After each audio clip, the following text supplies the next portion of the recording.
Assalamualaikum to Dr. Jarina. Today I want to do reflections about the dark side of agriculture at Ethiopia, Africa.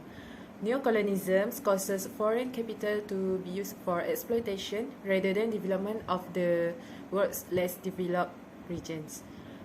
This documentary can be summarized by saying that Ethiopian farmland is almost entirely owned by foreign investors who have been granted rights by the Ethiopian government without regards for the people's situation. According to a song sung by the locals, foreign investors from Germany, America and other countries came to Ethiopia to take their land, and the local lose it. It's strange that a famine-struck country can export food to other countries.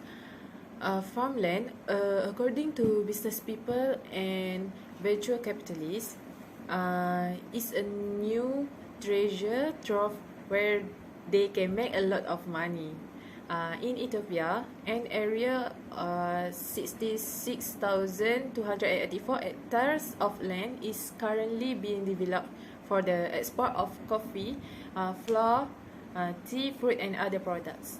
According to Ethiopia's investment department, they are looking for foreign investors to stimulate investment and increase the exchange rate of foreign investment. They also claim that Ethiopia has a good rain table, good soil, and is very attracted to the area's atmospheric area. While the fact that investors are bringing money to poor countries is a good thing, what about the position of local farmers? Perhaps people are unaware of the dark side of the investments that are taking place in the country.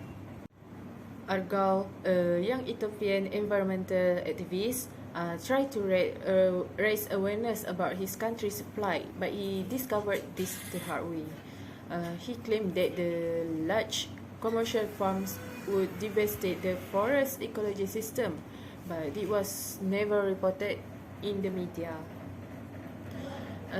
He went on to say that if the forest is lost, there will be great devastation because the forest cannot be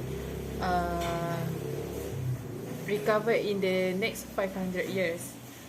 Foreign investors flock to areas with fertile land.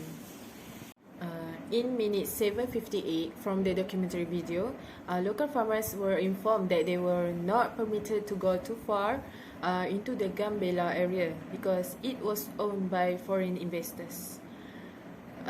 To make matters worse, the farmer already has crops on the land, but he is ordered to remain silent.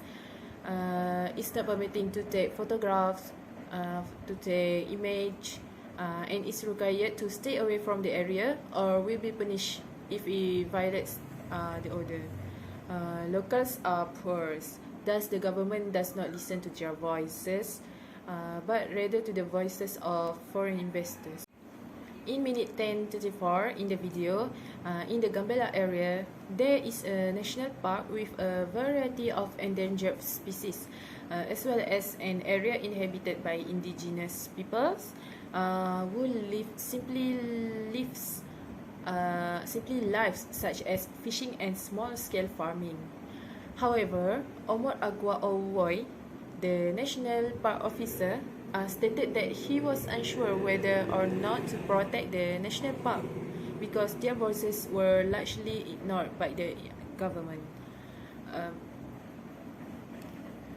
When he wants to do is redemarcate the national park as soon as possible before foreign investors take over. Things worsened when a plowed car dug up the ground in his neighborhood, confirming his fears.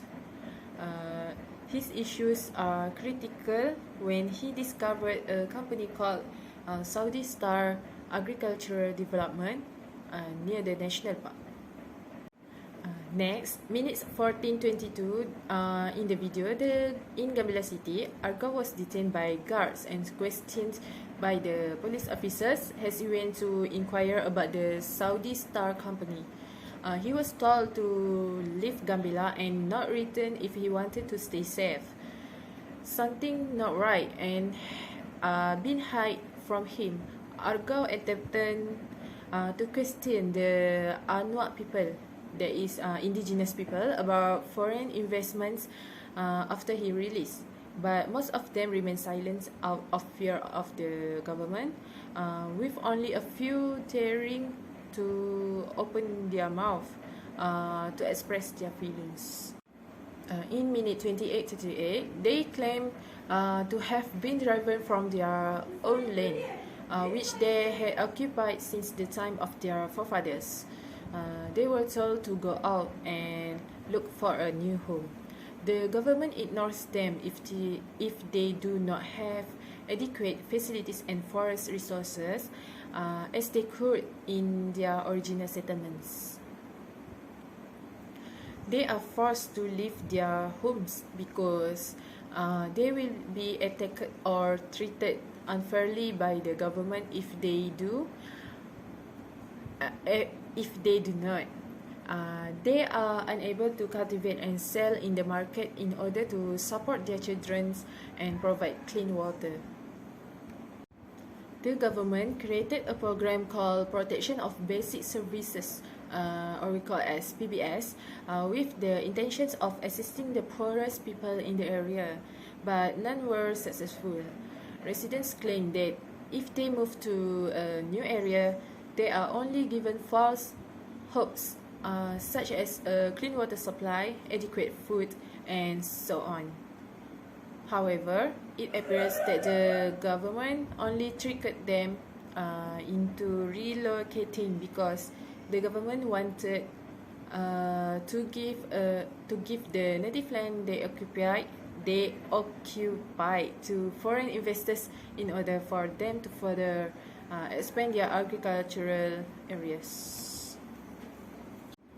The Ethiopian government is only concerned with the value of the money that will be obtained from foreign investors rather than the welfare of its people, which is already difficult but will become even more difficult. The government's actions in allowing foreign investors to take over the country's land are also likely to increase the death rate from starvation. So that's all from me. Thank you.